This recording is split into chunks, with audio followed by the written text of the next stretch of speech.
Todos los comentarios, opiniones, posturas y anécdotas emitidas por los invitados son responsabilidad de ellos mismos y ajenas tanto a Javier Paniagua como al equipo de trabajo de este programa. Este es un programa de entretenimiento que tiene como único objetivo charlar sobre música, anécdotas e historias que puedan entretener, informar y en algunos casos inspirar a nuestra audiencia.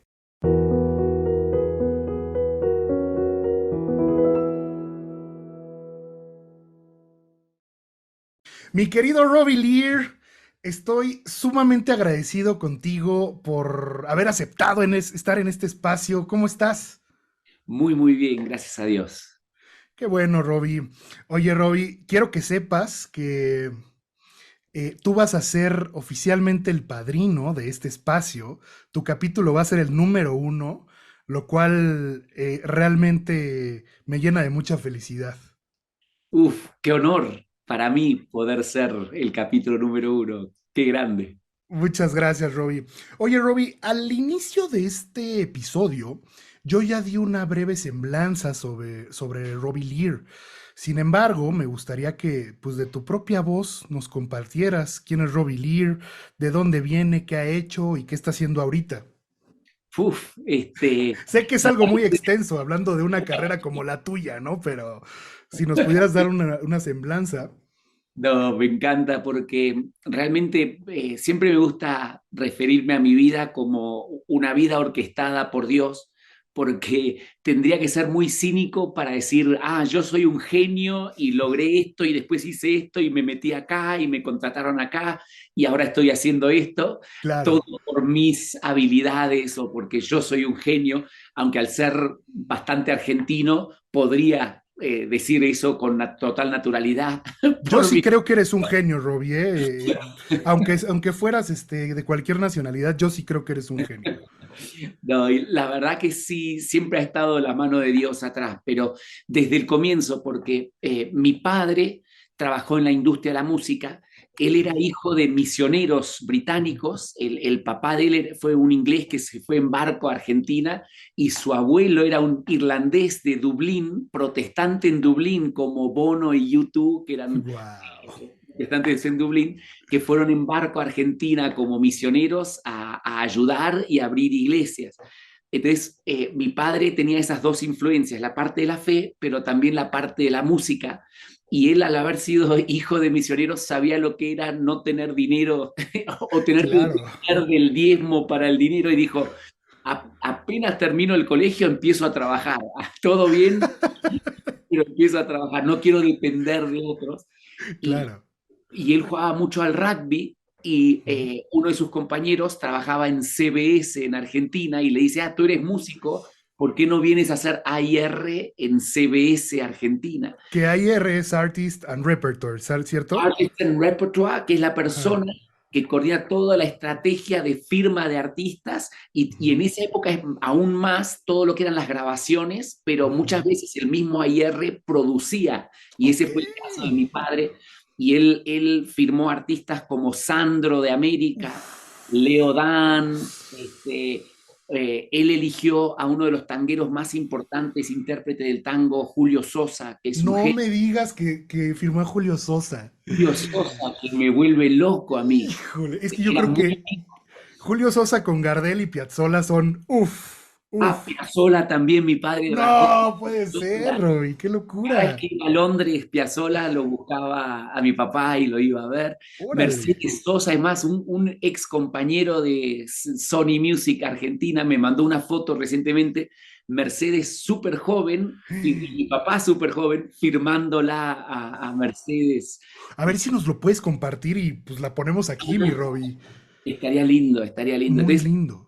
él tuvo una carrera espectacular en la música y yo como hijo de ese genio dije, no, no, yo no quiero seguir sus pasos, es demasiado peso seguir sus pasos en la música. Claro.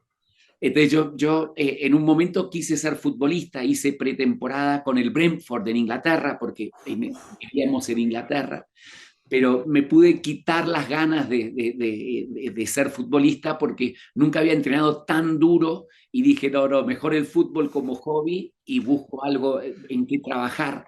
Oye, hubieras jugado en la generación que de Beckham, de Michael Owen, ¿no? ¿Te hubiera Creo que tocado? justo una anterior tal vez Ok, hubiera sido, ok, porque estaba viendo que Beckham es del 75 y yo ok. soy del 68. Bueno, tú lo hubieras debutado, mi Robbie, en una de esas. Yo lo hubiera curtido ahí para... Exacto. Y entonces cuando decido que sí tengo que meterme a estudiar, estudié marketing internacional porque realmente no sabía en qué quería trabajar y sabía que marketing había en todas las industrias. Ujú, Pero no quería seguir los pasos de mi padre en la industria de la música. Entonces siempre uso como una referencia de Francis Ford Coppola, ujú, ujú. que en una charla que vimos acá de Wobby, él decía que él resume la temática de sus películas en unas palabras, y nos pregunta, o sea, la temática como para mantener una línea en la película y no Ujú, irse por las ramas, ¿no? Entonces, la ujú. temática en una palabra. Y lo mismo en sus empresas, ¿no? Como la misión de una empresa, cómo encapsular. Y él nos preguntaba el padrino qué pensábamos y él decía que la palabra que resumía la temática del padrino es sucesión, porque es Ok. sobre Michael Corleone que no, como que no quiere seguir los pasos de su padre en la mafia, pero al final se da cuenta que es el sucesor natural de como... No, y aparte, Robbie, a ver, creces con todo eso. Por decir, a mí me llama la atención un paréntesis, Cristiano Ronaldo, ¿no? Yo a veces pienso, híjole, pobre de su hijo, ¿no? O sea, imagínate llegar a los números del papá, pero ves ahorita a su hijo y tiene más abdomen que el papá, oye, o sea, está como heredando todo eso, ¿no? A mí me falta abdomen, el abdomen sigue siendo Que tú más marcado. ya serías retirado, mi Robbie.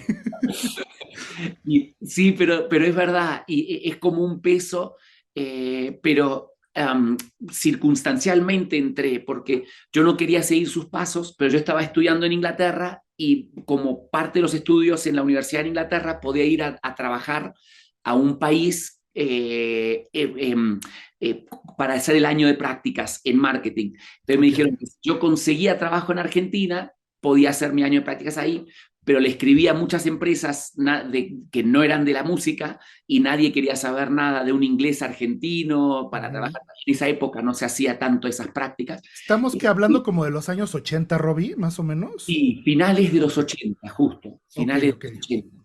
Entonces fui con mi padre y le dije, ¿me podés conectar con alguien en Argentina? Y todos sus contactos eran en la música. Entonces mi año de práctica fue en discos CBS, que después se Ok, convirtió en Sony Music, claro. gracias a Alberto Caldeiro, que en paz descanse, que Ujú, era el director de Sony Music, amigo de mi padre, que dijo, sí, cómo no, yo contrato a tu hijo por un año. ujú, Y ese año de prácticas me hizo dar cuenta por qué peleaba en contra de suceder a mi padre dentro de ujú, la industria de la música, aunque él tiene otros talentos y ujú, hizo claro. cosas enormes.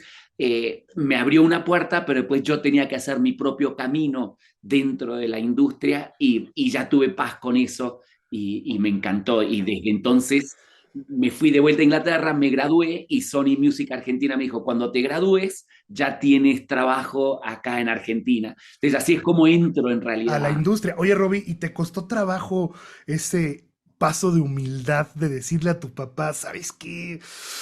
No lo estoy logrando, ¿qué onda?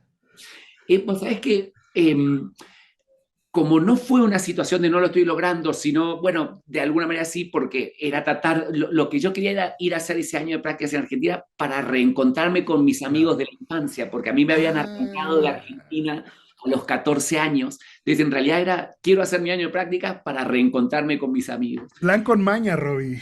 Sí, sí, ese era el objetivo. No me interesaba, lo único que quería era estar con mis amigos de la infancia, porque me costó mucho ese, a los 14 años, viste, que te arranquen de donde vivías, fue algo muy difícil para mí. Claro, claro. Entonces, sí, en realidad gracias a la comunicación que había con mi padre y él ser una persona tan abierta, nunca hubo como esa cosa de orgullo de, no, no le quiero pedir a mi padre. No. La única duda era, uy, solo, lo único malo es que va a ser en la música, que es, en realidad no quiero trabajar ahí, pero pesaba más el estar con mis amigos que el no trabajar en la música, pero al final fue una bendición porque realmente al par de meses de estar haciendo ese año de prácticas en Discos CBS, me sentía feliz, o sea, de ahí era, ¿no? Como Y pez en el agua, ¿no, mi Robbie? totalmente como pez en el agua, Oye, totalmente. y ya que acabas tu carrera y regresas, y bueno, ya te contratan formalmente, ya era Sony Music Argentina, ¿no? Exactamente, exactamente. Entonces vuelvo a... Es más, tengo la carta todavía de Alberto Caldeiro cuando yo regreso a Inglaterra a terminar mis Ujú. estudios, donde él ya me formaliza de, mira, sí queremos que vengas a trabajar acá cuando te gradúes, y muy lindo porque él muy visionario de que tenía un puesto para mí al principio que era el desarrollo de artistas nuevos, Ujú. y diciendo, pero obviamente no te voy a dejar ahí porque vas a estar creciendo dentro de la industria, etcétera. Entonces, realmente estoy muy agradecido con él que me dio esa primera oportunidad y esa visión para mi carrera de una forma muy linda, ¿no? Yo creo, Robbie, y bueno, te lo compartí ahorita antes de empezar a grabar, yo creo que sea de la industria que seas, siempre hay una persona o un círculo de personas que te arropan y te abren un poco el camino. Yo, bueno, lo comparto aquí en vivo, que Robbie, yo te vi en una conferencia, no sé, debió haber sido en el año 2012, una cosa así, y en ese momento yo quería dedicarme a la música, pero no estaba seguro que se pudiera. Y les comparto que vi una conferencia de Robbie Lear y dije, es de aquí de donde soy, ¿no? Así que Robbie, yo te quiero dar las gracias en vivo porque indirectamente fuiste un mentor para mí en esto, ¿no? Que hoy en día me dedico, si bien no a la parte de las disqueras, pero pues sí en la industria del cine, la televisión, hago música, ¿no? Es que es una industria tan linda y es un ecosistema tan amplio, ¿no? Porque no es para nada menor lo que estás haciendo, todo lo contrario, o sea, es como, es parte de todo eso y cada área de la música tiene su belleza, ¿no? Desde Claro. compositor o músico y las distintas facetas, ¿no? Hay gente que decide solo ser compositor y vivir de sus canciones interpretadas por otras personas y hacen una muy buena carrera así, o los que componen y cantan en su propio proyecto, los que componen y hacen como vos música Ujú. para películas, series o hasta para comerciales, ¿no? Que de repente Claro. hay gente que minoriza eso de los comerciales, ¿okay? Pero también es un arte y es un reto. Y como también para los que estamos del otro lado, del lado de tratar de buscar cómo se hace negocio de todo eso y cómo Claro. se está desarrollando la parte de la industria y cómo tratar de exponenciar esos talentos. La verdad un ecosistema fantástico Es y maravilloso. maravilloso, Robbie. Oye, Robbie, y bueno, después de la parte de Argentina, ¿a dónde te mueves? En Argentina fue una muy buena base porque justo ese primer trabajo era desarrollo de artistas de artistas variados. Entonces tenía un grupo que se llamaba el Grupo Fantasma, que era como de cumbia, lo que ahora sería la cumbia villera, pero era Uf, la como cumbia de los pibes chorros, como los ¿no? pibes y eso, pero como las generaciones anteriores, Ok. un par de artistas pop solistas, todo en desarrollo, y el primer disco de Babasónicos, Uf, Pasto. uf, uf. Y ahí hago una amistad hermosa con los Babas que hasta hoy tenemos y que valoro tan enormemente porque los respeto y admiro y amo como artistas y como amigos, ¿no? Híjole, yo debo de decir, Robbie, yo creo, para mí y desde mi punto de vista, Argentina es un país sumamente rockero. Me atrevería a decir que el más rockero de Latinoamérica. Y bueno, desde mi punto de vista, tienen a dos de las bandas más importantes de la historia. Primero, Soda Stereo, no hay una y no habrá otra.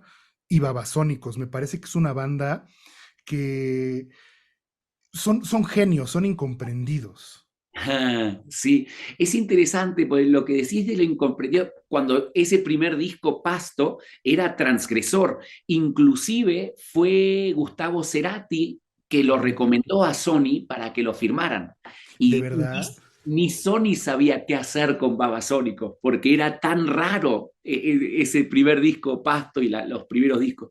Pero me encanta ver ahora, después de tantos años de carrera, que ahora sí han encontrado ese lugar en Argentina y creo que en Latinoamérica, pero especialmente en Argentina, donde hay un respeto y una admiración enorme y que ya la gente les está dando ese, ese respeto, esa admiración, como que ya esa parte ya casi legendaria Yo de creo lo que ya, yo creo que ya es una banda más que consolidada, Robbie. O sea, totalmente. y sabes que me encanta porque tienen, yo la primera vez que oía Babasónicos, me sonaban en algunas cosas a Led Zeppelin, luego en otras canciones hacían música muy sensual. Adrián, el vocalista, se me hace un tipo muy, como muy ardiente, muy, ¿sabes? O sea, y de hecho, si ves el concierto que para mí fue un parteaguas,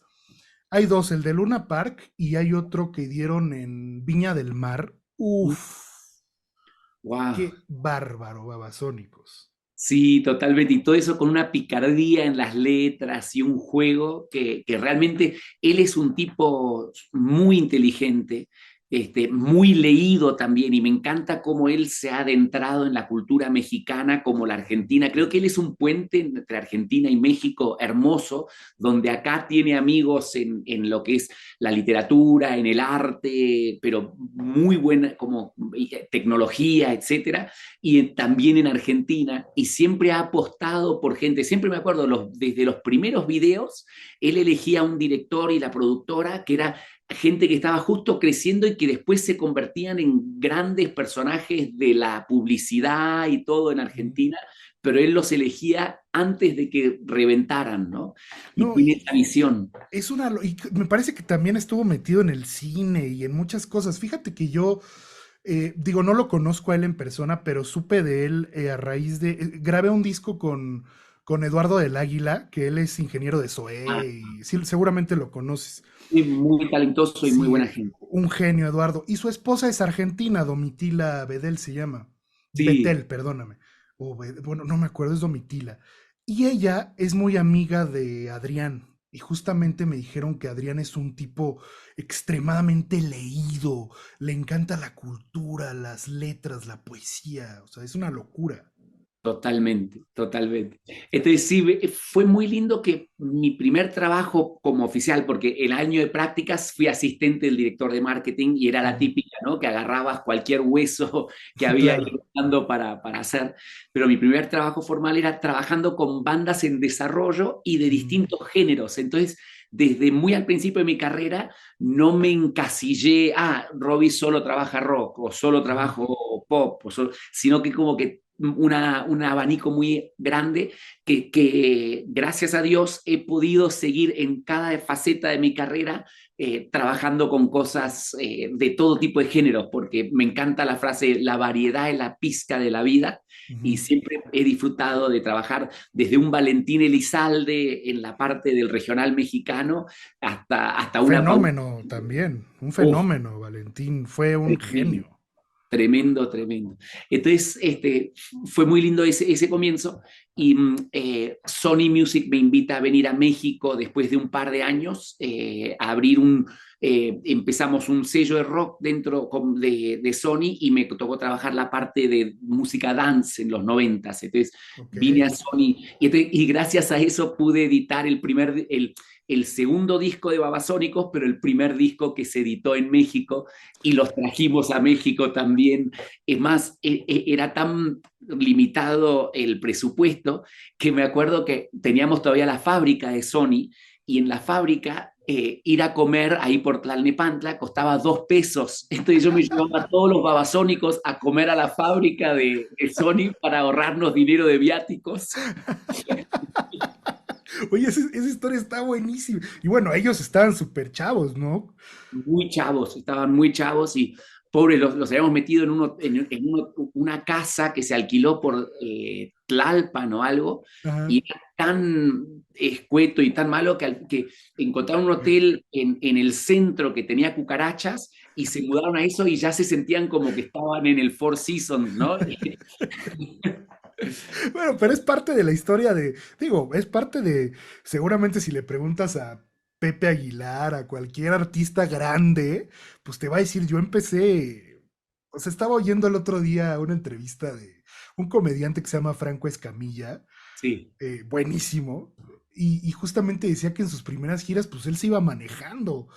O sea, Ah, ya. ¿no? O sea, detalles así. Oye, Robbie, ¿y en ese entonces el estudio de Sony ya estaba aquí en Toreo? Sí, sí, en Naucalpan. Ya Ujú, estaba el estudio ahí, exactamente. Y la fábrica de CDs estaba ujú. en Tlalnepantla, aún más al norte. Sí, digo, relativamente cerca, ¿no? O sea, Sí, sí. oye, Robbie, ¿y después de estar en Sony, te mueves ya a EMI? No, me voy primero a Polygram. Me Ujú, ofrece un directivo que había estado en Sony Music Miami, que yo había ujú, conocido cuando yo trabajaba, pues yo en Argentina después pasé a trabajar todo el anglo, entonces me tocó trabajar desde Motorhead hasta Michael Jackson en Argentina, que fueron experiencias lindísimas. Salir de copas con Lemmy de Motorhead hasta las 6 7 de la mañana en Buenos Aires.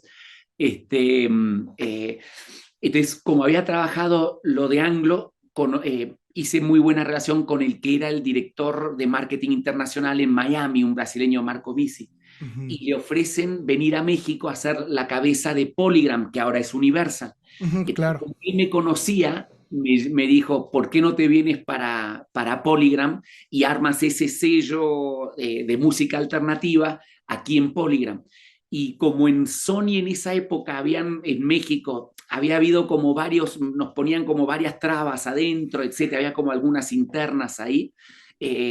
Ahí, pero en Sony firmé mis primeros artistas mexicanos y el primer grupo que firmé fue La Dosis de Guadalajara, ok. que era un grupo de funk buenísimo, de donde salió Sara Valenzuela, que es muy Ujú, reconocida en Guadalajara con su programa de jazz, claro, etcétera, claro. y el bajista Richie de Belanova, salieron de ahí, Órale, qué buena. Ah, pues ellos son de Guadalajara, sí es que son cierto. de Guadalajara, Telefunca, entonces de la Ujú, dosis salieron varios proyectos muy interesantes. Entonces ese fue el primer grupo que firmé dentro de Sony, pero después de tantas internas y eso dentro de Sony, cuando me ofrece Marco Bisi ir a Polygram, abrir ese sello y tener toda la libertad de trabajar como yo quisiera, le acepté la oferta y me fui, y ahí en Polygram hicimos discos manicomio, claro. un sello alternativo. En esa Ujú. época el indie era lo alternativo, ¿no? En los Sí, fue 90. toda como toda esa época de estaba que radioactivo, yo creo, ¿no? Esta estación de radio, Exactamente, Radioactivo y Órbita eran las y dos estaciones. órbita, claro, claro. Justo BMG antes de eso había Ujú, hecho un sello que se llamaba Culebra, donde tenían todo lo de la Castañeda, la Lupita, proyectos bien ujú, interesantes, Tex-Tex, etcétera. ujú. Nosotros como que aprendiendo un poco de eso, hicimos nuestro propio sello dentro de Polygram, que se llama Discos Manicomio, porque las oficinas de Polygram en Coyoacán, sobre Miguel Ángel de Quevedo, Ujú. en los 70 el edificio había sido un hospital psiquiátrico. Órale. Entonces, y todavía tenía sus como placitas y cosas así, el crematorio hasta el fondo donde Ujú. estábamos nosotros había sido un crematorio y se O sea, tu hablaba oficina era un crematorio. de había sido un crematorio. Por eso lo llamamos discos manicomio y por toda la locura de lo alternativo, y ahí firmamos a Control Machete, Resorte, La Gusana Ujú. Ciega, Uf. Estrambóticos. Trabajamos a Ilia Curiaki en de Valderramas en México, y fue la verdad una experiencia muy especial, muy, muy bonito esa De, etapa. de esa camada creo que también por ahí andaba Jumbo, ¿no? Esta banda regiomontana.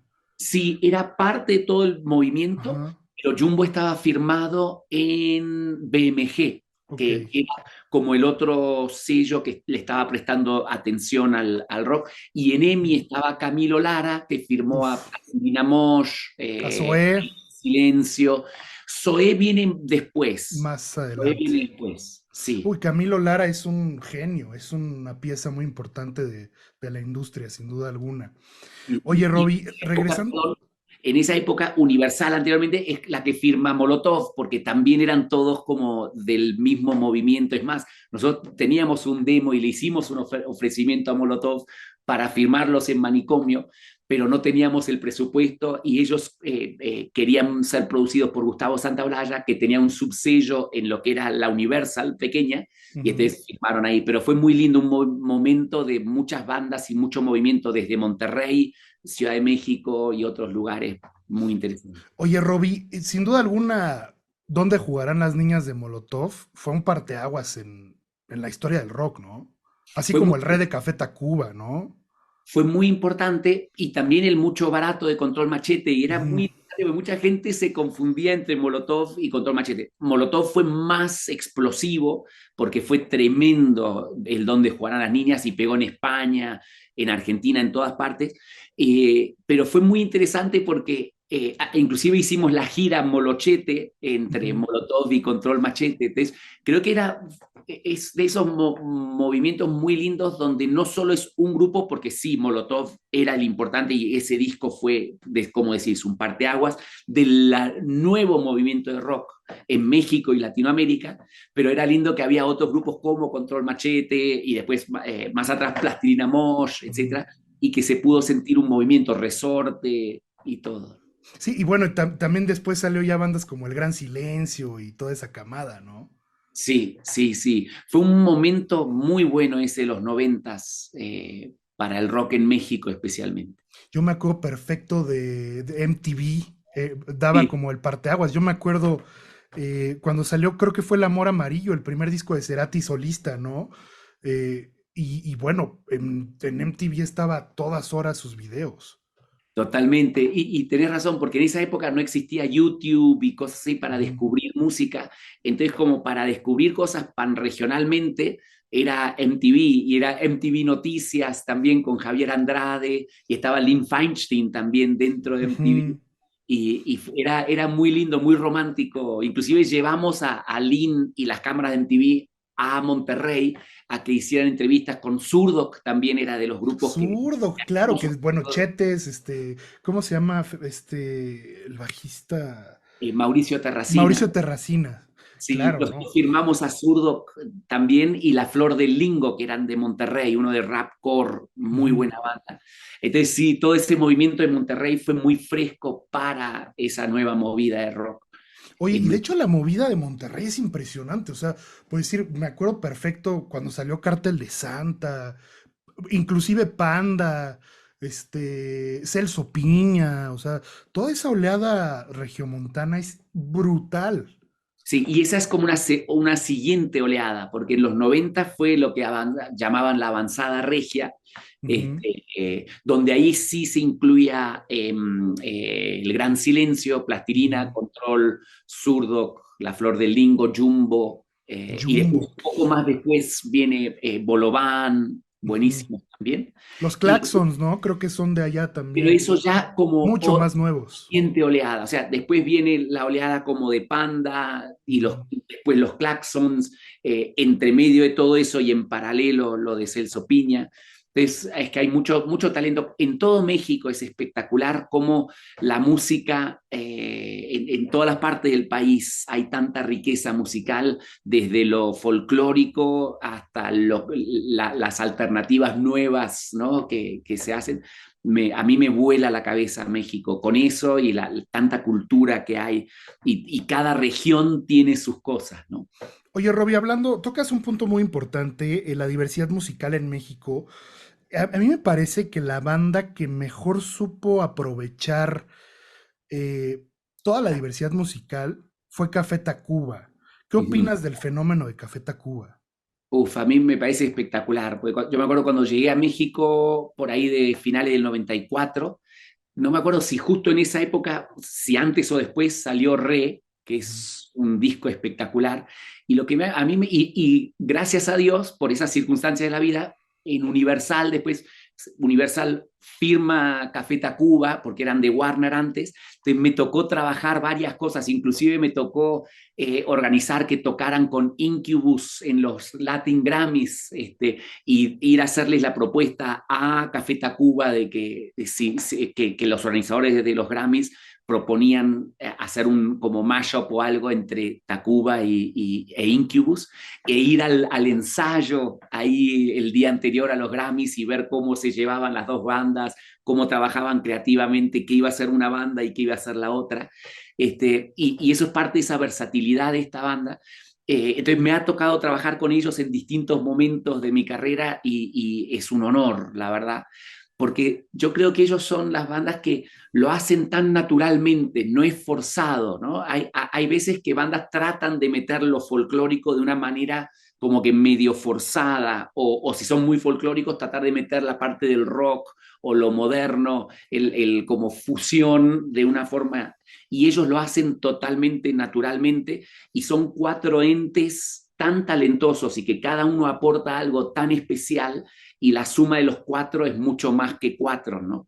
Entonces, la verdad que la música es hermosa y tiene un peso folclórico tremendo, tremendo. Y sí, son una gran banda de toda Latinoamérica y para el mundo, ¿no? Realmente. No, y a mí me impresiona también, ¿sabes qué? Robbie, la conexión que tienen con Argentina, ¿no? Por ahí Ujú. hicieron, me acuerdo, un dueto con Cerati, o sea, es una locura Café Tacuba a nivel mundial, me atrevo a decir, ya tocaron incluso en Japón, Sí, sí, es una locura.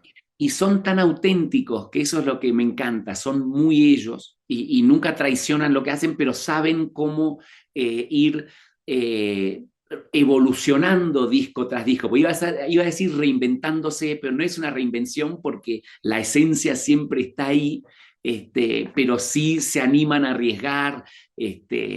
Es una gran banda, súper talentosa. Y me dicen, no lo he visto en vivo, pero el en vivo del último Unplugged es espectacular. Dicen que empiezan como que nada más ellos cuatro y van agregando, agregando hasta llegar a una orquesta grande. Me dicen que es de los conciertos más espectaculares. Así que sí, gran banda. Y es muy lindo ver que ese talento es premiado con la popularidad que tienen, ¿no? Sí, Porque hay veces que 100%. quedan incomprendidas bandas así que son tan talentosas, pero que nadie las termina de entender. Esto es lindo ver que han llenado Zócalos, Palacio de los Deportes, Foro Sol, en Estados Unidos hacen unas giras espectaculares, ¿no? No, son Tremendo. una locura. Fíjate, yo sí los conozco ellos en persona y me parece que son grandes personas y conozco gente de su staff y bueno, 360 son grandes personas, tanto con su staff, con los fans. Por ahí hubo un video hace poquito que la gente lo tomó mal cuando rompe el doctor Simi Rubén, pero bueno, o sea, me parece que es parte de la autenticidad de Rubén, ¿no? O sea, no lo hacen mala fe. Sí, completamente. Oye, Robbie, y me llamó mucho la atención algo que me dijiste, Michael Jackson. ¿Cómo fue trabajar con Michael Jackson? Sí, muy loco. En realidad tampoco es que, es que yo era label manager de repertorio internacional, entonces a mí me tocaban todo lo que era artistas internacionales de Sony para Argentina, la estrategia en Argentina. Entonces a mí me tocó todo el lanzamiento de Dangerous, del disco Dangerous, y justo Dangerous fue la gira con la que fue a Argentina, y no me acuerdo si fueron 5 noches en el Monumental, en el estadio de River Plate. Entonces me tocó recibirlo y ser su anfitrión. Y fue una experiencia muy loca porque en esa época no era normal lo de los celulares. Los celulares que existían eran esas como ladrillos grises, pero muy poca gente lo tenía, o sea, gente muy como top. Y a mí me alquilaron uno, ibas con una maletita y el teléfono, porque como era el artista más importante de Sony y yo estaba a cargo de él, yo Y tenía del que planeta, Robbie. y del planeta, yo tenía que estar disponible las 24 horas por cualquier cosa que sucediera. Y después tengo una anécdota estaba por ya satisfacer, pero que me quedé con las ganas porque después de la experiencia de haber sido su anfitrión en Argentina, él iba a tocar en Lima, Perú, unas semanas más tarde. Entonces Sony, como no teníamos oficina en Lima, me pidieron ir a mí a Lima y recibirlo ahí, etcétera. Entonces el show era un lunes, yo compré un pasaje el viernes para ir a Machu Picchu el fin de semana y recibirlo el lunes. Y Ajá. justo el viernes estaba saliendo de la oficina con mi pasaje para Lima y iba para Machu Picchu y justo estaba por salir por la puerta y viene corriendo alguien y me dice, acaban de llamar de Miami que Michael Jackson canceló el show de Perú.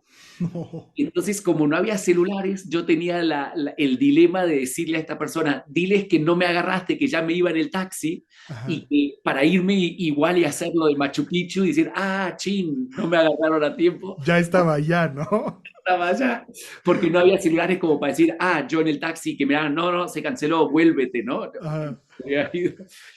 Pero no, ya me regresé a mi oficina y me quedé con las ganas de Machu Picchu. Y justo ahora Enjambre iba a tocar en Lima este otro fin de semana, y por lo que pasó con el presidente y el estado Claro. de emergencia, se postergó el show de Lima también. Desde vuelta tengo postergado ese viaje a Machu Picchu, pero la tercera será la vencida. Qué increíble. Oye, y convivir con Michael Jackson, o sea, ¿cómo era? Seguramente lo viste ensayar en el concierto, o sea, ¿cómo era el tipo? Él es muy, o sea, muy privado, y no había ensayo ni nada. O sea, él llegó Ujú. para el concierto. Realmente el único momento de convivencia es cuando nos lo presentaron y yo le había comprado, siempre hacíamos algún regalo a los artistas que venían a México, y yo le compré un bandoneón del tango, ¿no? Muy especial. Fui con un experto del bandoneón 2 días para encontrar el bandoneón para regalarle a Michael Jackson, y se lo regalé así todo emocionado, y él lo agarró como si fuera un juguete y empezó a abrirlo y cerrarlo como si, siempre quise uno de estos, así jugando con el bandoneón.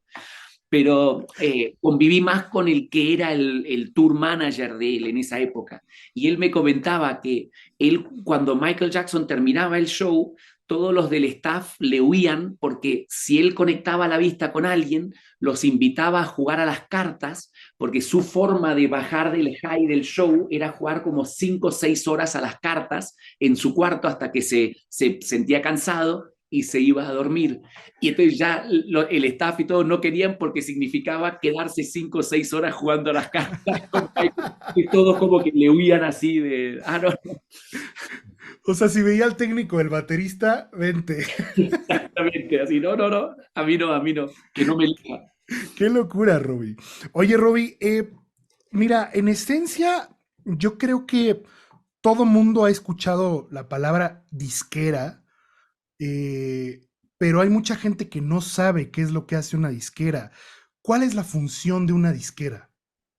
Mira, la disquera es interesante porque la disquera viene a ser parte de la industria de la música grabada, y es muy interesante cómo nace la parte de la industria de la música, o sea, la música grabada, porque eh, Thomas Alva Edison, perdón que me remonte tan No, no, atrás no.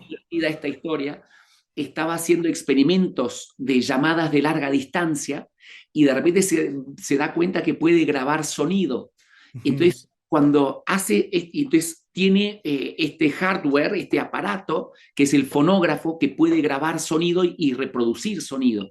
Entonces dice, bueno, ¿qué puedo hacer para vender este fonógrafo? ¿Qué sonidos puedo grabar?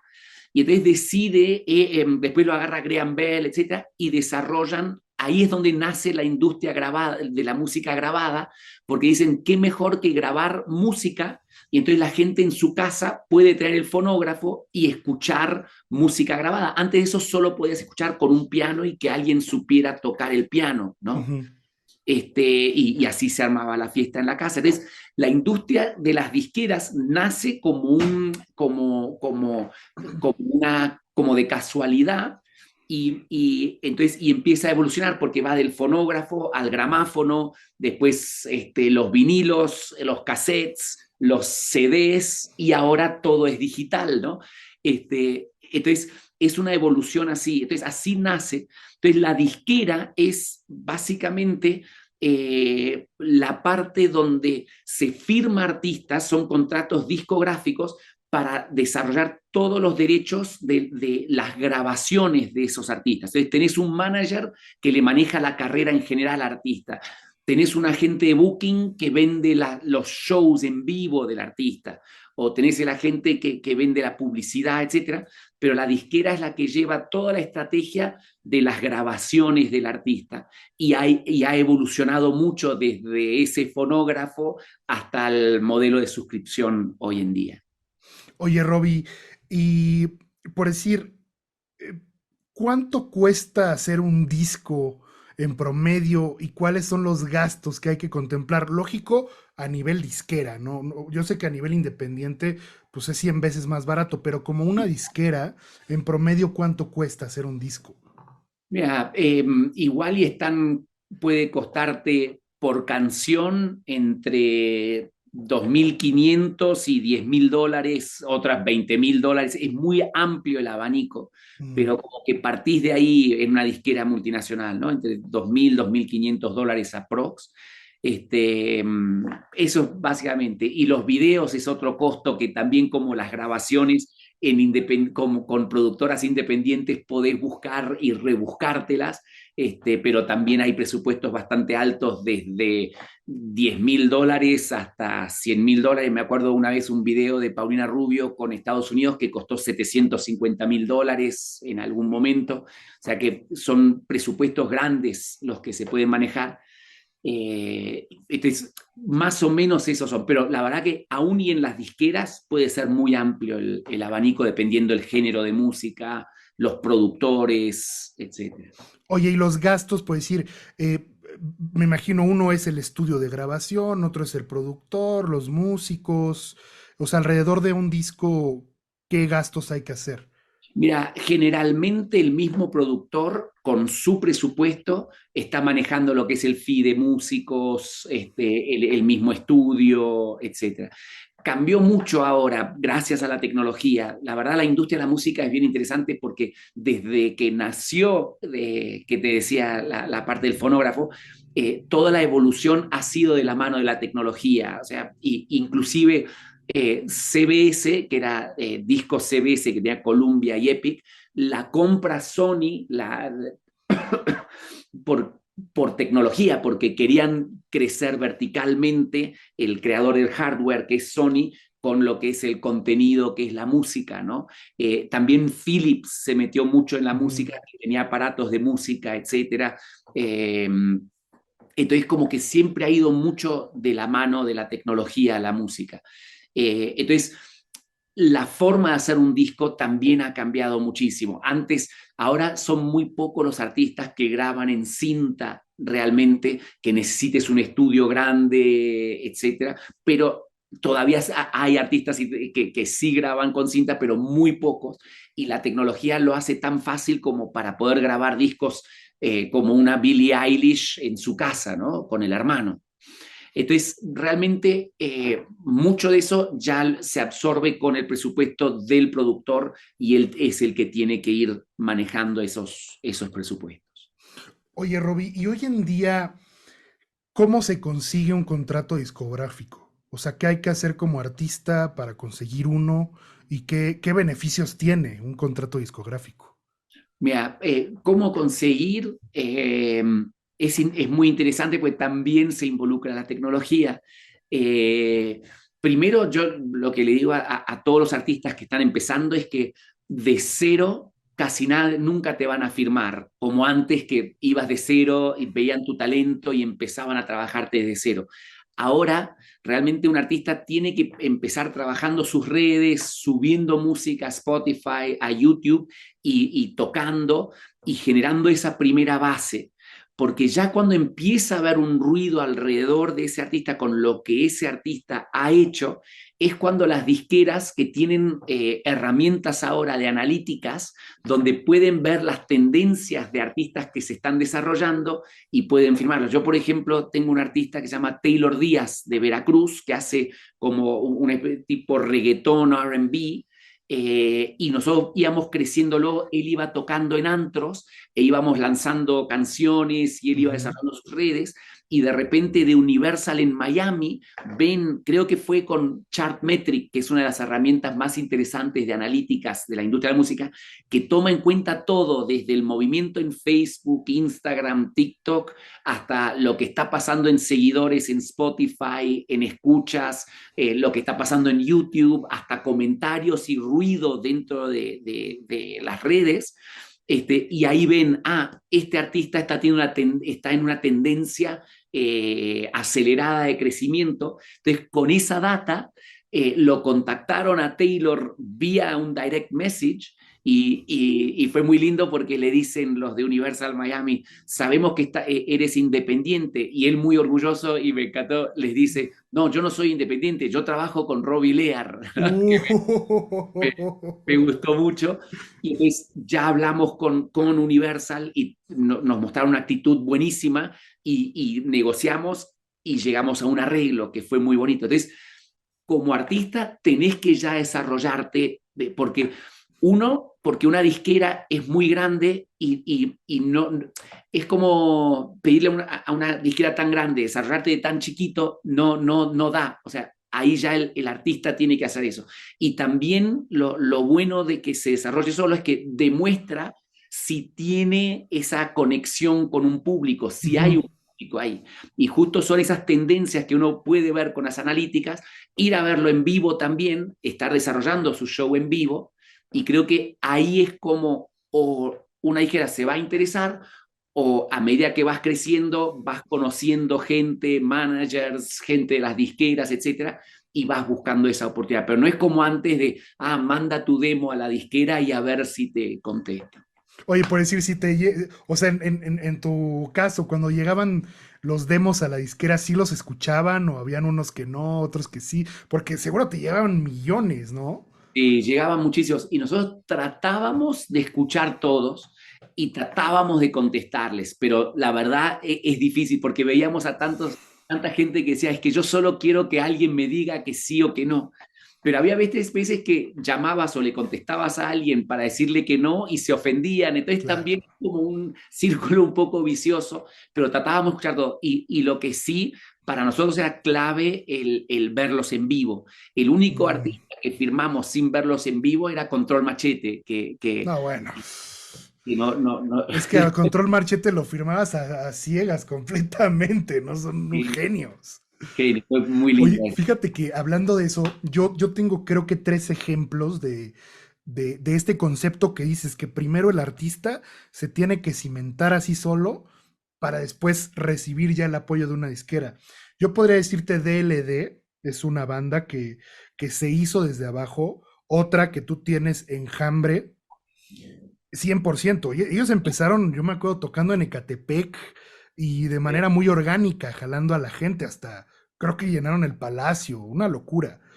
Y yo tengo una anécdota de Danny Ocean.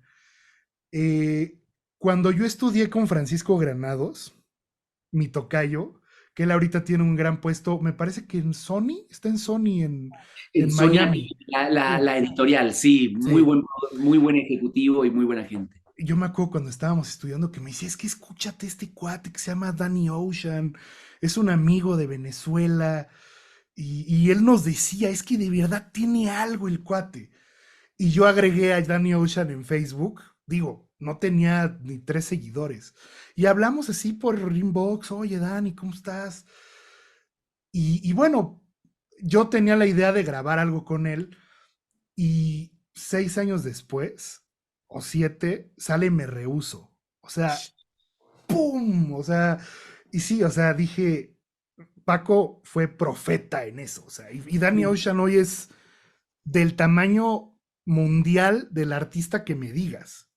Eso es lo que es fascinante y frustrante de la industria de la música, que me Sí. encanta, porque nadie tiene la bola mágica de decir, por ejemplo, con un Danny Ocean, o sea, tuvo la visión, como decís, Francisco Granados, pero no hay ninguna garantía de que iba a pegar, ¿no?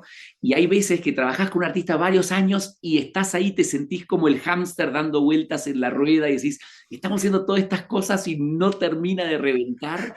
Y muchas veces es justo esa canción que conecta y te lleva exponencialmente a otro lugar. Y Me Rehuso es un temazo y lo llevó totalmente a otro lugar. Entonces, a mí me parece fascinante eso, fascinante, fascinante. Oye, Robbie, tú fuiste vicepresidente de marketing en Universal Music. ¿Cómo se aplica el marketing a la música? Para mí a mí me gusta ver el marketing, cuando yo lo estudié, como algo que abarca todo el proceso y todo el ciclo de vida de un producto, de un servicio, o en este caso del artista, ¿no? Entonces, para mí el marketing empieza desde que escuchás el demo y empezás a pensar hacia qué público puede ir, cómo es la mejor forma de conectar esa música con ese público y dónde está ese público, ¿no? Antes igual y era, como decías, ¿no? MTV, decías, cuando termino de grabar esta canción, necesitamos hacer un muy buen video para que MTV lo pase y tenemos que mandárselo antes a Javier Andrade o a tal, para que lo conozcan antes y que nos den esa oportunidad de llegar al público vía MTV o vía una radio en esa época o el artículo de prensa, etcétera, como que... Y hoy en día es lo mismo, solo que hay muchas más herramientas donde uno puede llegar más directamente al público.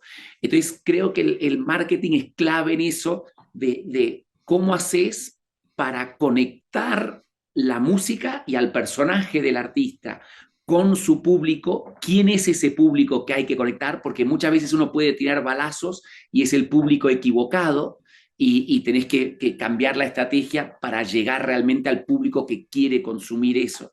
Entonces es identificar a quiénes son ese primer como nicho al que vas a ir y después cómo lo vas creciendo, que se sienta orgánico, pero que vayas invirtiendo en las cosas que son importantes, desde el marketing orgánico de qué es lo que hace el artista en sus redes sociales, hasta cuándo y cómo haces pautas para llegar a más gente, cuándo buscas a los medios más mainstream para llevarlo a un siguiente nivel, como que cada paso que vas haciendo, inclusive desde el lado de la IR hay marketing también, pero que tiene que respetar el lado artístico de, ok, puedes hacer una colaboración con este artista que sí funcione artísticamente, pero mercadológicamente también vas a estar compartiendo los públicos de Spotify y de las redes de ese artista y exponenciar la llegada del artista. Entonces, a mí me parece que el marketing es abarcativo en todo el ecosistema, pero hay que hacerlo con coherencia. Muchas veces gente está tirando escopetazos y es cómo y cuándo vas manejando eso. Por ejemplo, antes, siempre me acuerdo con Control Machete, cuando ya estaba explotando y la revista Eres, que era muy No, mainstream. bueno, pues salía Britney Spears en la portada, Robin, ¿no? Exactamente. Nos ofrecieron la portada para Control Machete y ahí era una decisión muy difícil y generalmente era dos artistas compartidos. Entonces primero nos lo ofrecían compartida la portada con un artista pop y dijimos no, si va a Control Machete van solos. Y entonces nos vuelve Eres y dice sí, queremos a Control Machete solo. Y me acuerdo la sesión de fotos que ellos salían serios porque era su forma de ser. Claro. Y el fotógrafo en la última foto le dice, ¿ahora pueden hacer una sonriendo, por favor? Y dijimos, no, porque esa hubiera sido la portada. Claro, claro, claro, claro, claro. Para mí la clave del marketing es saber cuándo hacer las cosas y hacerlas a tu manera. O sea, si Control Machete se hubiera adaptado a Eres, Eres se adaptó a Control Machete para esa portada. Y aún así recibió bastante crítica del público como alternativo de ese momento. Y hoy en día hay igual y haces algo con un influencer que no es el target correcto y te quemas porque ese influencer, aunque tiene millones de seguidores, no tiene la credibilidad para ese proyecto musical que querías empujar, pero de repente hay otros influencers que sí son más del lado. Entonces, todo el marketing es, ahora hay más herramientas, pero tenés que estar pensando en esa base de quién es el público que estás queriendo llegar y cómo maximizar el potencial de cada artista.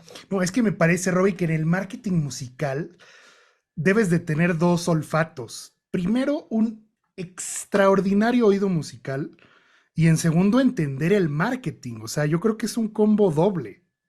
Sí, sí es un combo doble, porque inclusive, especialmente ahora con el marketing digital, me ha tocado muchas veces entrevistar a agencias de marketing para llevar la estrategia digital de artistas o de proyectos, etcétera. Y muchos te venden el concepto del marketing, que si el awareness, que el reach, que el engagement, etcétera, todos te lo venden muy bien, pero después ese día a día no lo ejecutan bien porque no tienen esa sensibilidad de lo que vos estás diciendo de la música, que no sé si es tanto la agudez de la escucha, sino el entender cómo el público de la música o cómo la música va conectando con el público, que no es un producto cualquiera. Oye, Robbie, tú trabajaste como director de booking en Get In, que me parece que es filial de Warner. Sí. ¿Qué es el booking en la industria musical? El booking es bien interesante y ese trabajo lo acepté porque yo había trabajado en disqueras toda mi vida y estaba empezando a coquetear con el management. Ujú, Entonces dije, uy, quiero aprender sobre booking para, para poder entender esa parte que es tan importante y es una dinámica muy distinta a la del disquero. El disquero busca el talento, lo firma, lo graba como que comparte ese sueño con el artista ujú, ujú. de crecerlo estratégicamente, ¿no? El manager, como decíamos, lleva como la estrategia en general y busca con quiénes trabajar las distintas cosas. Con qué disquera trabajar, con qué agente de booking, con qué editorial, etcétera, con qué es más estratégico. Y el booking es la parte de los shows. Y entonces es un agente puro y duro que tiene un roster de artistas y que habla con los promotores de shows, con la gente que hace shows en cada región, estado, ciudad, y le vende el show del artista a esos empresarios y se queda con un porcentaje. Generalmente el booker se queda con el 10% de lo que es el fee del artista para esos shows. Y yo quise entrar para aprender porque es mucho más agresivo el mundo del booking porque, y la promotoría de shows, porque en una disquera trabajás un álbum, los singles, el álbum, igual y pega ese álbum y si no pega, seguís trabajando porque estás posicionando al artista y va a pegar en el siguiente o vas a llegar a ese me rehuso que de repente revienta al artista.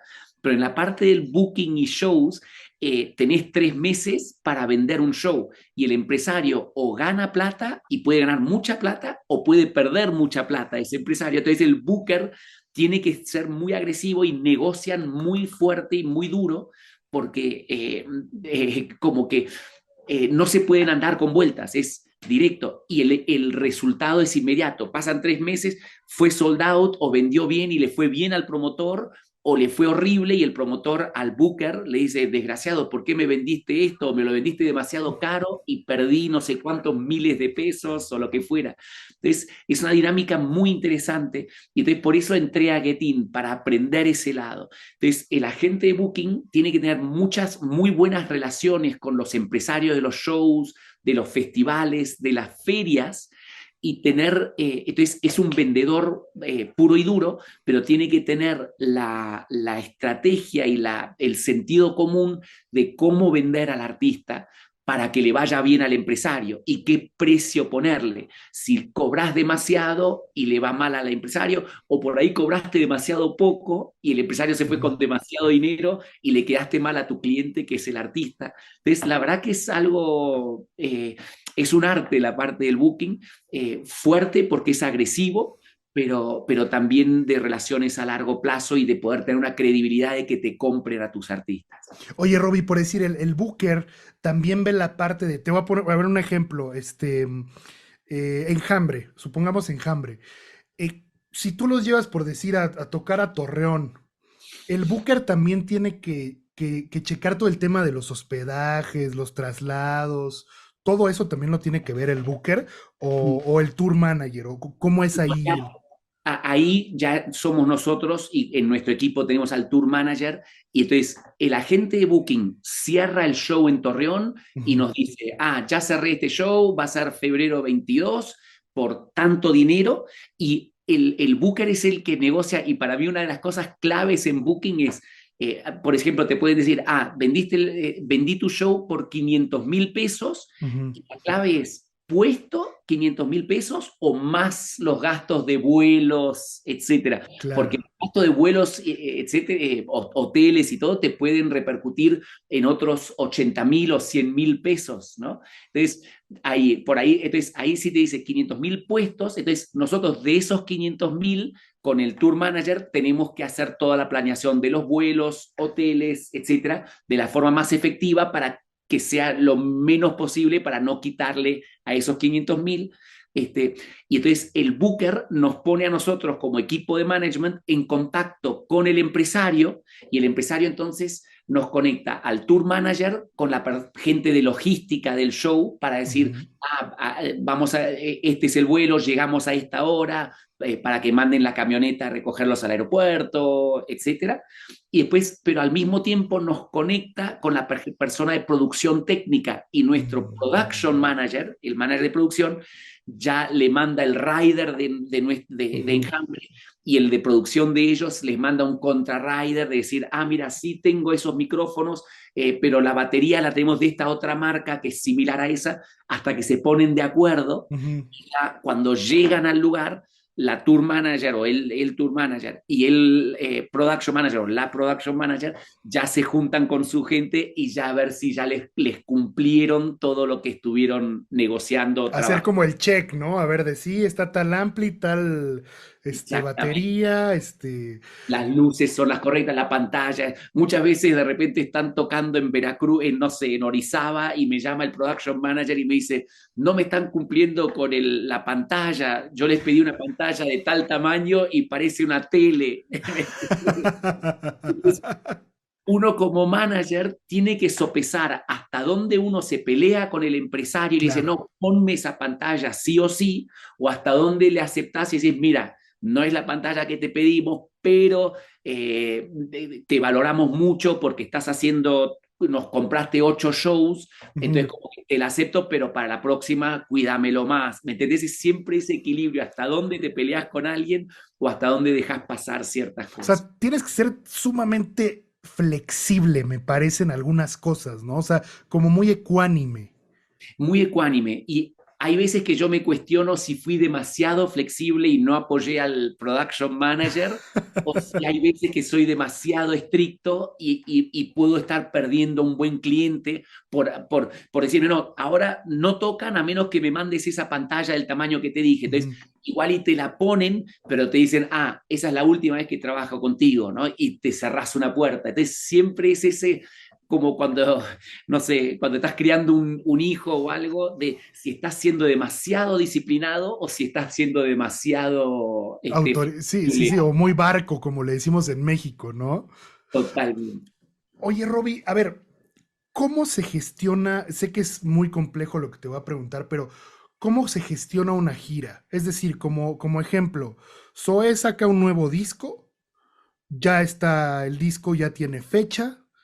¿Cómo se gestiona la gira de ese disco? Mira, la verdad que a mí me encanta toda esa parte porque la siento muy estratégica, ¿no? Entonces, en el caso de Zoe, ellos están firmados en Seitrack como management y Ujú, booking, ujú, entonces va casi intrínseco. Por ujú, ejemplo, yo tengo el booking de Enjambre con Seitrack y yo soy el manager, entonces yo me siento con Javier Montemayor, Ham, o algo ujú. así, y armamos juntos la gira. O sea, él es el que sabe negociar los shows y todo, pero yo le puedo decir, mira, vamos a tener un disco especial, un disco concepto que va a salir, no sé, en mayo y el primer single lo vamos a sacar en marzo. Y entonces vas armando estratégicamente, ah, bueno, en este año vamos a hacer el Vive Latino, pero al final del año vamos a estar haciendo, no sé, el Auditorio Nacional y lo anunciamos justo después del Vive, y entonces cómo vas arreglando las fechas alrededor, y si decidís que el Auditorio Nacional o el Palacio es el que abre la gira o cerrás la gira en esa y lo vas llevando a distintas ciudades, si querés hacer lugares grandes o para una gira lugares más chicos. La verdad que es muy interesante y como todo, yo creo que la mejor forma es cuando se sienta el agente de Booking con el manager que tiene la estrategia y lo arman juntos y van armando como cada una de esas piezas. Se trata en México de hacer lo más posible un routing, ¿no? Por ejemplo, Ujú. si van a tocar en Mérida, tratar de que cerrar una fecha el día anterior En en Cancún Cancún. y Ajá. otra en Campeche, por ejemplo. Entonces, manejas el vuelo a una de las ciudades y ya el transporte terrestre y el vuelo de regreso, ¿no? Sí, te puedes ir a Villahermosa, te puedes ir a Campeche, a Cancún, lo que sea, por ahí.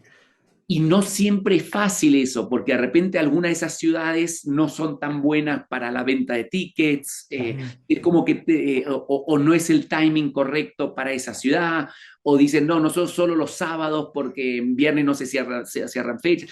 Es como que tenés que ir tratando de hacer ese routing natural para que sea más efectivo a nivel energía de la banda, para que no esté yendo, no sé, un día va, toca en Tijuana y al día siguiente en Mérida, ¿no? Entonces, que a Ujú. veces pasa, pero tratar de que haya una coherencia, pero con cierta flexibilidad de vuelta, un poco como lo que decíamos antes, ¿no? De si decís, quiero que sea así, bien enrutado, pero siempre con cierta cintura, entendiendo Claro.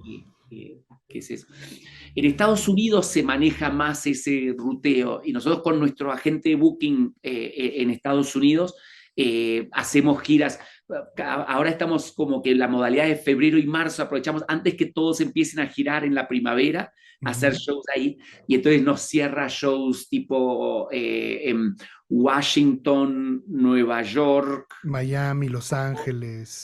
sí, pero como por regiones de Estados Unidos. O sea, primero te vas, West Coast, ¿no? O sea, Exactamente. Y después ujú. te puedes ir a Seattle, bajas a Portland, después buscas algo en Sacramento, San Fresno, San Francisco, Francisco, hasta llegar a California Sur, a Los Ángeles y hasta San Diego, ¿no?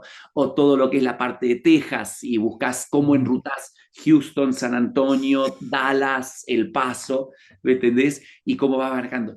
Y la otra cosa acá en México es cómo dentro de ese planning de giras metés festivales también, que de repente Ujú, pueda ujú, un festival y armás varios shows alrededor de ese festival, pero sabés que si estás haciendo el Vive Latino no puedes hacer shows en la Ciudad de México y son ujú. varios kilómetros alrededor, no sé, varios meses antes, y después igual y podés anunciar un show en el Vive para unos meses después.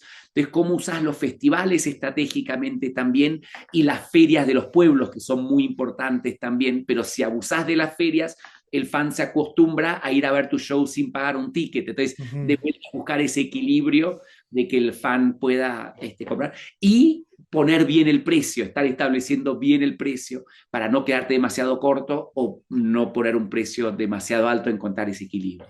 Oye, Robbie, por decir, como en el caso de Enjambre, me parece que son 5 integrantes, ¿no? Sí, ¿Cuánta gente viaja en una gira de Enjambre? 15. Uf. O sea, 15 más la banda.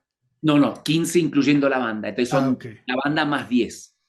O sea, que son Entonces, técnicos. sí, el ingeniero de sonido, ingeniero de luces, el tour manager, el production manager, el técnico de la batería, el técnico de las guitarras, la persona del merch, entonces todo eso va creciendo.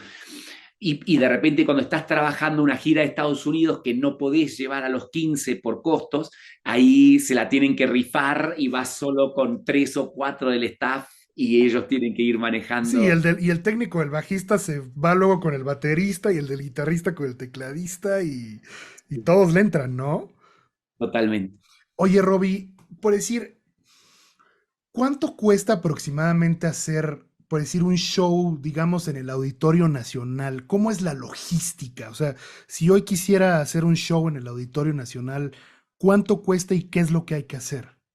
Uf, la verdad, ahora no sé cuánto está el alquiler del auditorio, pero muchas veces lugares como el auditorio, el Palacio o el Metropolitan te cobran un mínimo y después un porcentaje que puede ser entre el 20 y el 30% de la taquilla por el Uf. uso del inmueble y tal vez un mínimo, no sé si de 200.000 pesos o algo como garantía Ujú. del inmueble por si no se venden todos los tickets y no llega, o la suficiente cantidad de tickets para ellos cubrir sus gastos.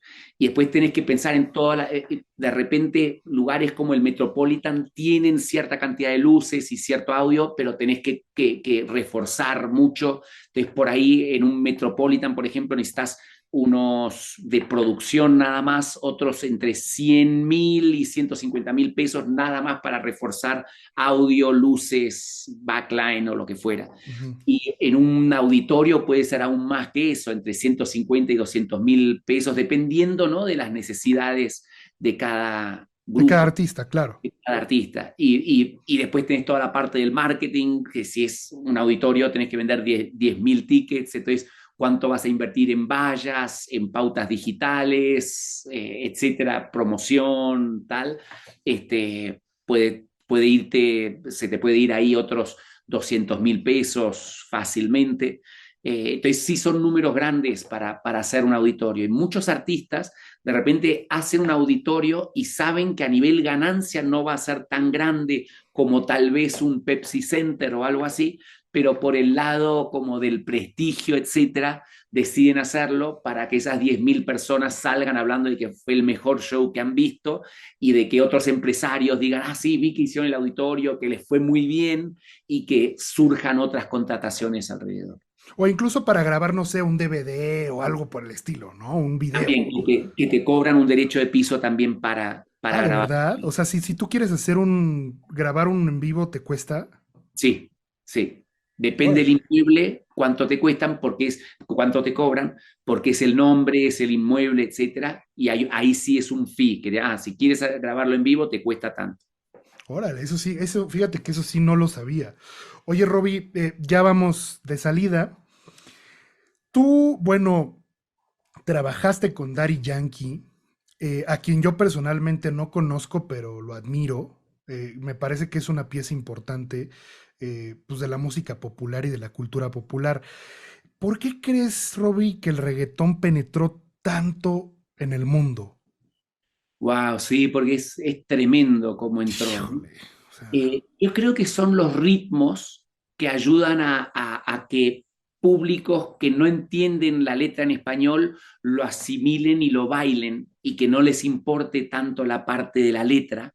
Y siento que es como esa similitud dentro de lo que son los ritmos, etcétera, pero con su propia diferencia con todo lo que es lo urbano y el rap y el trap mundial, ¿no? ujú, Para mí es eso, para mí es el ritmo y los gimmicks que la gente va agarrando, entonces no tienen que entender, porque antes del reggaetón, las cosas que pegaban latinoamericanas, que tenían sus crossover, ¿no? Era Shakira, pero lo grababa en inglés, ujú. o Con Beyoncé o así, ¿no? O sea, claro, cosas así, pero como que se adaptaba al mundo anglo. O un Ricky Martin con la Copa de la Vida fue como un one hit wonder de alguna manera en el mainstream, que la gente decía living la vida loca, ¿no? Que era como jugando con el Spanglish, etcétera. Pero lo que es muy interesante, entonces, pero eran como chispazos, ¿no? O antes de eso, Julio Iglesias, que fue un ujú, genio, que fue de los primeros del crossover dentro de esa música. Después una Gloria Estefan, pero cantaba en inglés, etcétera, ujú, con los ritmos latinos. Entonces, han habido varios que han hecho ese crossover, pero han sido chispazos. Y el reggaetón es espectacular porque no es solo, o sea, podría haber quedado en la gasolina de Daddy Yankee, ujú, después fueron saliendo todo, ¿no? Despacito, lo de Maluma, lo de Raúl Alejandro, Wisin ujú, y Yandel, cómo todo llega, y para mí es ese ritmo, y también lo que ha ayudado mucho es lo de la música en suscripción, lo que es streaming, porque ujú, si era tener que comprar un CD igual y era más complejo. ujú. Yo me acuerdo que me tocó trabajar con Juanes La Camisa Negra. Yo creo que Uf, en la era digital La Camisa Negra hubiera llegado a 1.000 millones de streams en Spotify, por ejemplo, cuando menos, ¿eh? Cuando ¿no? menos. Pero justo era todavía la parte física y llegamos a vender 500.000 de discos en Alemania, ¿no? Que todos los alemanes cantando Tengo la camisa negra. Medio millón de discos en En Alemania. Alemania fue tremendo, tremendo. Hasta en Japón vendimos, ¿no? Y también esa canción tenía como ese ritmo que el que no es latino y que no entiende la letra se engancha. Es algo que Ujú, los pone de buen humor, ¿no? Hablando del marketing, son todos distintos fenómenos porque era interesante porque veníamos trabajando toda Europa con Juanes y hasta que pega en España la camisa negra y los alemanes que iban todos a las playas de España para veranear, escuchaban La Camisa Negra y vuelven a sus ciudades en Alemania Ujú. y empiezan a llamar a la radio y decir que quiero la canción de Camisa Negra. Y así es como empezó a explotar en el suroeste de Alemania y después fue un hit en toda Alemania. No, qué locura. No, no, no, es que Locura, locura. no me imagino 500,000 de discos en Alemania. O Sí, sea, sí, sí, esos tremendo. son números de Taylor Swift.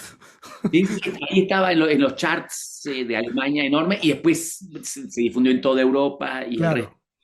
Claro. Pero sí, volviendo al reggaetón, para mí que es el ritmo, pero viene justo también de la mano de que el streaming ayuda a que se viralice más fácilmente la música. Me acuerdo de estar en Abu Dhabi cuando recién empezaba todo el ruido del reggaetón y de repente en un taxi escuchar una canción de reggaetón y decir, wow, no lo puedo creer que estoy acá en Abu Dhabi y ahora es lo más normal. El otro día hablaba con Meme y me decía que estaban tocando en Austria y que de repente pasa un taxi y era Bad Bunny, ¿no? No, bueno, es que Bad Bunny Que ya es es una normal, locura. O y ya es normal, ¿no? es que yo no puedo creer el fenómeno de Bad Bunny, es una locura. O sea, me atrevería a decir que yo, no, digo, yo no veo eso desde, por supuesto no los estoy comparando, pero yo creo que yo no veo eso desde Michael Jackson.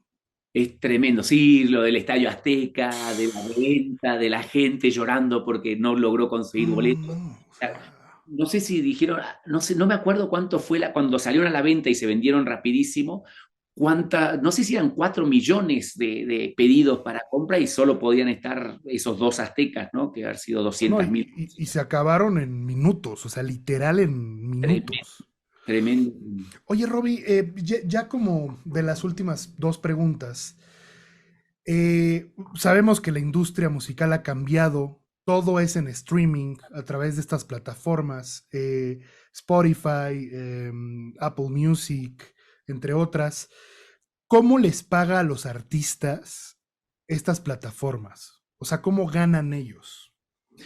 Mira, la forma que se hace es de todos los ingresos que tiene la plataforma de suscripciones y de anuncios, está como el pool de dinero y después, dependiendo de la cantidad de streams, del 100% de streams que hay dentro de la plataforma, si 1% es de Taylor Swift, de ese paquete se le da un porcentaje, o sea, la plataforma se queda con aproximadamente, no sé, por ponerlo, no es exactamente eso, un 30% Ujú. y le dan el 70% y de ese 70% se divide por artista. Entonces, hay un dinero que pagan, perdón, antes de lo de los artistas, para las editoriales, a los Ujú, compositores, que lo paga directo Spotify, ujú. eh, y después, y ese es un porcentaje menor, y después hay un porcentaje que se le paga a las disqueras o a las agregadoras, y ellos son los que le distribuyen a los artistas. No sé si me Sí, explico. o sea, por decir, supongamos en un ejemplo, en Sony que estuvieran Café Tacuba y Molotov, por ponerte un ejemplo.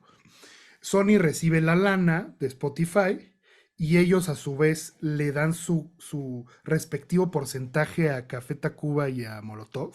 Exactamente, y es literalmente sobre la cantidad de streams que tuvieron, o sea, no es aleatorio, y lo tenés ahí como sea, ahí tenés la información, ¿no? Tenés los datos muy claros que, tu canción sonó tantas veces por esta cantidad, y este dinero que te toca, y ese es el dinero que se recibe.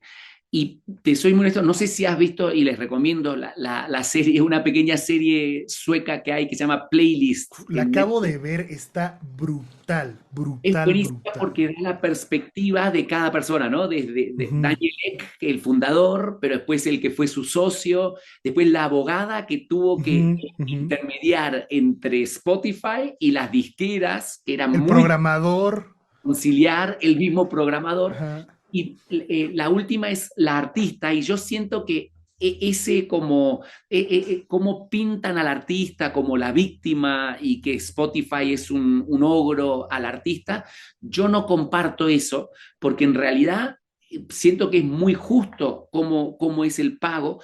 Lo que tienen que hacer los artistas, si es que no tienen un contrato bueno, es con su disquera, es renegociar sus porcentajes, porque lo que pasó hubo una transición donde en el mundo físico era normal pagarle una disquera una regalía al artista como del 15%, 20%, y era normal porque tenían el costo de fabricación, de distribución, etcétera. Entonces era más. Pero ahora que es digital, esa regalía que paga la disquera hacia el artista está creciendo y tiene que crecer para que pueda reflejar eso de los streams.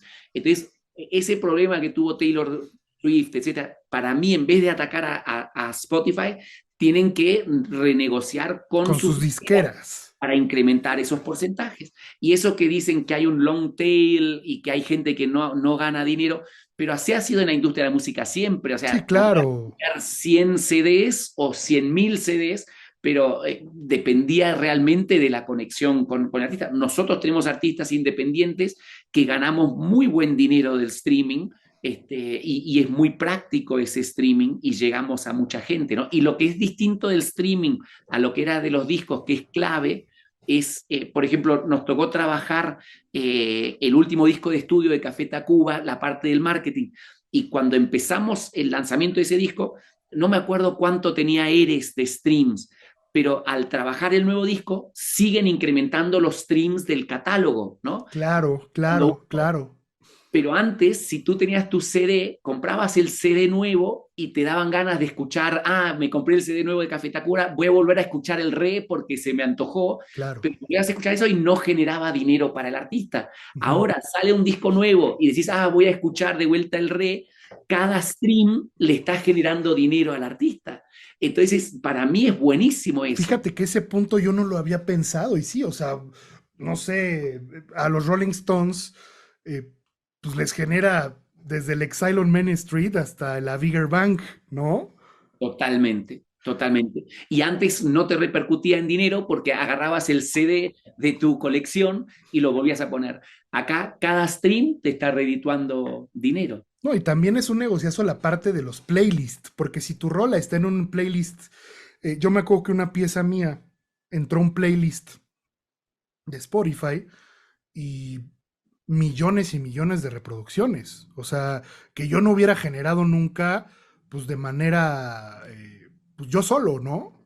Sí, sí, eso es lo fascinante de Spotify, que como que funge como radio, lo que era antes, ¿no? La radio Ujú, y la tienda. Es como ujú. mix-up y radio juntos, porque tenerla en una playlist te promueve, porque alguien puede escucharlo y salvar esa canción o agregarla o descubrirte a través de esa playlist o simplemente generarte millones de plays, que es como vender. Entonces es como la doble función, como si fuera una radio, pero que también te está redituando a nivel dinero.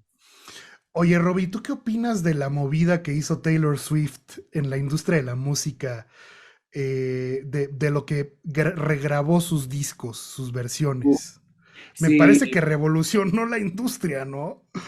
es raro y por eso siempre en las cláusulas típicas de los contratos de las disqueras, siempre Ujú. hay la cláusula de regrabación, de que dice que no puedes regrabar una canción que hiciste bajo un contrato hasta después de 10 años para justamente protegerse de eso, porque una disquera invierte mucho en trabajar esas canciones y si cuando se va de la disquera las vuelve a grabar y las sube, es como raro. Entonces, um, creo que como caso excepcional, y no conozco cuál era su situación porque ella tenía una disquera independiente que se Sí, llamaba Big Mountain, algo, ¿no? tengo entendido que como fue, ¿cómo se llama el manager de Justin Bieber? Scooter Braun. Scooter Brown.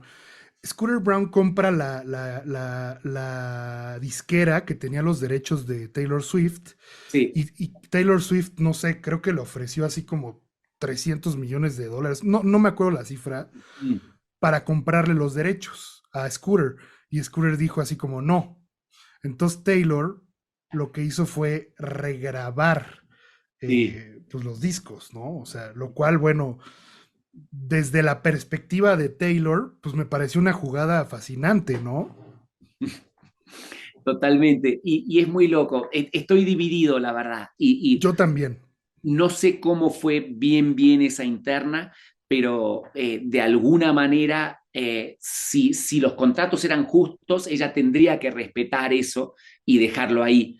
Pero no sé si era muy injusto todo. Si fue muy injusto, entonces hizo una buena estrategia. Y sería interesante, no sé si has checado, habría que, o no sé si hay que dejar pasar un poco más de tiempo para comparar los streams de las versiones originales versus las nuevas grabaciones, ¿no? Que hay veces que en la grabación original, aunque haya imperfecciones, porque uno podría decir, volver a grabar todo mi repertorio, ahora lo puedo hasta grabar mejor, ¿no?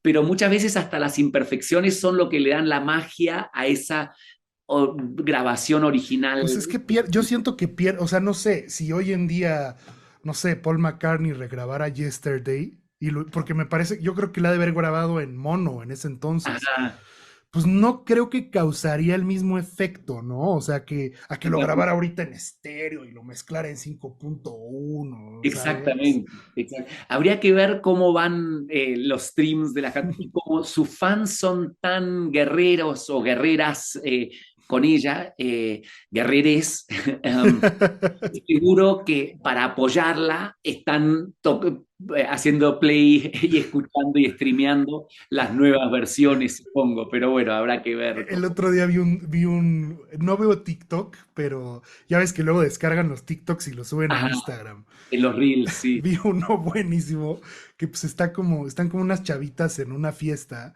y empieza a sonar una rola de Taylor Swift y se ponen a llorar y dicen, this is not the Taylor version, ¿no? O sea, no es la versión de Taylor y no, quítela, ¿no? Buenísimo. Está Oye, bueno, son como un ejército, ¿no? oye Robbie, en Warner, ¿tú trabajaste con Luis Miguel? No, no, para nada. Yo solo trabajé un año lo de Get In, que solo era la Ujú. parte del booking, y obviamente Luis Miguel está con ellos como discográfica, pero la parte del booking y venta de shows la hacía el manager directamente. ¿Qué opinas de Luis Miguel como artista?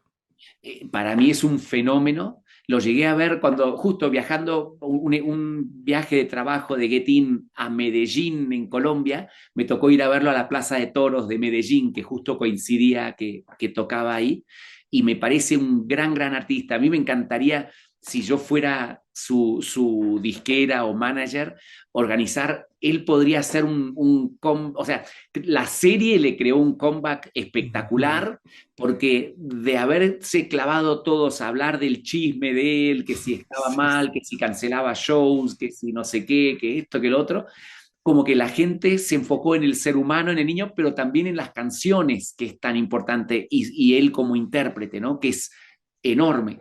Entonces yo como manager, a mí me encantaría con Luis Miguel tener una estrategia donde pudiera hacer, grabar un MTV Unplugged, o fuera con MTV o con quien, o no ni necesitas MTV, un no, Unplugged no, no, tipo tú concierto solito, ¿no? con una orquesta o algo, podrías tener los featurings que quisieras, no sé, podrías invitar desde Bruno Mars hasta, no sé, Lady Gaga, el artista que quieras, pero muy bien seleccionados, esos como featurings muy cool, porque tampoco es que necesite que sean todos, imagínate, muchas de sus canciones son atemporales, pero muchas otras son como muy de los ochentas o algo Ujú. así. Hacerlo así, un show, pero unplugged, timeless, de 15 canciones de Luis Miguel, que sean los grandes éxitos de Luis Miguel, tal vez una o dos inéditas, tal vez un cover que no había hecho, que te huele la mente, y todo lo demás, las canciones que tiene, esos featurings claves, y poder ir trabajando eso, y después en los Latin Grammys, y yo creo que hoy en día hasta en los Grammys, No, él hacer. está para los Grammys, yo creo, ¿no? Y él podía hacer, no sé si te acordás de una vez que Justin Timberlake, y siempre como que tienen como un medley de un artista enorme que en el show Sí, es hacen como un medley de cierto. éxitos. Imagínate un medley de éxitos de Luis Miguel en un Grammy, o sea, 5 minutos De como hits. de hits, sí, sería como espectacular, espectacular. Y después todo, cómo te llevaría todo eso a una gira, a todo el merch, volvería todo lo del catálogo, la serie volvería a verse por No, todas y es que partes. es una locura. Es que te comento esto de Luis Miguel, Robbie, porque digo, aparte de que yo tengo un gusto personal por su música, me llamó mucho la atención que acaba de salir la lista de los más escuchados en Spotify de 2022 y el único mexicano es Luis Miguel. Ajá. Y todos son casi todos son de urbano y Es, está Luis Miguel y Luis Miguel no ha sacado un disco, puta, el último fue el de México por siempre. es un grande, grande, grande de la música mundial. Y lo que me está diciendo ahora me recuerda yo estar visitando a mi hermano en Argentina y su hija, que en ese momento tenía 13, 14 años, estaba pintando en su cuarto y tenía una playlist y era puro reggaetón, reggaetón, reggaetón, una canción de Luis Miguel. Reggaetón, Claro, reggaetón, reggaetón, una canción de Luis Miguel, reggaetón, reggaetón, una canción de Luis Miguel. es que Increíble. sabes mucho yo que le admiro personalmente a Luis Miguel, mi querido Robbie. Es el único artista de habla hispana que no ha tenido que adaptarse al nuevo género. Por decir, si tú analizas a Enrique Iglesias, a Ricky Martin, a Shakira, al que me digas, a Alejandro Sanz incluso, han tenido que adaptarse al reggaetón para subsistir. Y Luis Miguel es el único que no. Lo Sí, de es. otros que no, pero él es, sí, Sí, bueno, él deben de haber muchísimos más, pero de los que mi conocimiento me da, sí, sí, sí, sí. o sea, Y, es una y, locura. que es, y es válido lo que hacen nosotros. Algunos lo han hecho bien, otros lo han hecho muy forzado. Mis respetos siempre a Enrique Iglesias, que creo No, que bueno. está como adelantado, no es que va con el que ya era obvio, sino como que agarra, etcétera. Pero bueno, cada uno, algunos más acertados que otros, pero como bien decís, Luis Miguel no tiene que hacer nada, su música ya es tan atemporal que Ujú. no necesita hacer nada de eso, es increíble. No, Sí. es que tú como argentino, es como si escuchas ahorita Volver, la versión original de Gardel, o sea, yo la oigo y lloro, o Ujú. sea, ¿no? Pero bueno, Robbie, para Robbie Lear, ¿qué es la música? Para mí la música es una emoción, ¿no? Un sentimiento que nos acompaña en cada momento de la vida. Y hay situaciones de mi vida que las relaciono con tal canción o con tal artista. Entonces, eso por un lado. Y tengo la bendición que para mí también la música sea un modus vivendi, que sea mi carrera y mi vida laboral, ¿no? Que vivo de ella. Y que hay veces que cuando trabajas en algo, como que cuando estás teniendo tu tiempo libre no querés hablar de esa industria, pero en Claro. la música yo no me canso de disfrutarla y de estrategizar, si es que eso es una palabra, y estar pensando, mira, lanzó esta canción este artista, y por qué está sonando acá, y por qué hizo este featuring, como que siempre estar pensando analíticamente, pero disfrutando también, ¿no? Siempre tener como esos dos lados del cerebro. Es que a mí me impresiona, Robbie, ahorita que hablábamos de Luis Miguel, pum, pum, y sacaste, y yo haría esto, y esto, y esto. Entonces, tu cerebro ya escucha una rola y lo maquinas desde tu chamba, ¿no? Digo, personalmente lo mismo, ¿no? O sea, yo ya no puedo disfrutar una película porque la música es en lo que me enfoco, ¿no? Claro, claro. Robbie, la última pregunta. Sabemos que no somos eternos. Si mañana Robbie Lear no estuviera, ¿cómo te gustaría que te recordáramos? Uf, eh, me, hay una frase que escuché de una persona que se llama Bob Buford, que dice que verás el fruto de mi vida en los árboles de otras personas. Y a mí me gustaría que me recordaran así, de que mis logros se vean sea en el éxito de artistas que están diciendo que me tocó a mí contribuir con un grano de arena en su carrera y que esté ahí el legado grabado y de shows, etcétera. Y también en otros seres humanos, ejecutivos, etcétera, que yo pueda haber afectado positivamente para desarrollar sus carreras o que les haya también aportado algún grano de arena dentro de lo que es el trabajo, no solo en la industria de la música, en cualquier industria. Y por el lado de la fe, que haya podido también afectar o haber tocado con influenciado de alguna manera natural el que las personas puedan tener una conexión con Dios, que creo que es lo esencial en esta vida. O sea, no impuestos, sino como realmente tener esa relación personal con Dios. Cuando nos llega nuestro momento, ¿no, Robbie? Yo creo que con Dios, digo, cada quien lo interpretará de su manera. Yo definitivamente sí soy creyente y practicante. Y pues te llega tu momento, ¿no? O sea, te llega ese momento de luminosidad. Pero, Robbie, por mi parte puedo decir que yo soy un pequeño árbol en donde están tus frutos. Te agradezco profundamente esta maravillosa charla que estoy seguro que le servirá a muchísima gente. Agradezco mucho el tiempo nuevamente, mi querido Robbie. Y pues, ¿qué te parece si pactamos una segunda parte para en un par de meses o en Uf, un año, puede ser? cuando quieras, la verdad, porque es lindísimo y hay mucha variedad, hay muchas cosas y mucha riqueza en esta vida orquestada por Dios. Mi querido Robbie, te mando un abrazo gigantesco. Que tengas un maravilloso cierre de año. Un saludo a toda tu familia y todo lo mejor para el año que viene, amigo mío. Muchas gracias. Igualmente para vos y cualquier persona que escuche esto, cuando sea que lo escuchen, que espero que les inspire a hacer lo que sea que quieren hacer, ¿no? Sea en la música, sea en otra industria, sea el camino seguir los pasos de su padre o madre o no, o es el seguir que siempre sea por convicción propia y por decisión propia, ¿no? Y poder vivir de lo que los apasiona. Claro que sí, Robbie. Pues te mando un fuerte abrazo, amigo, y estamos en contacto. Dale, qué Cuídate, gusto. Robbie. Chau, chau.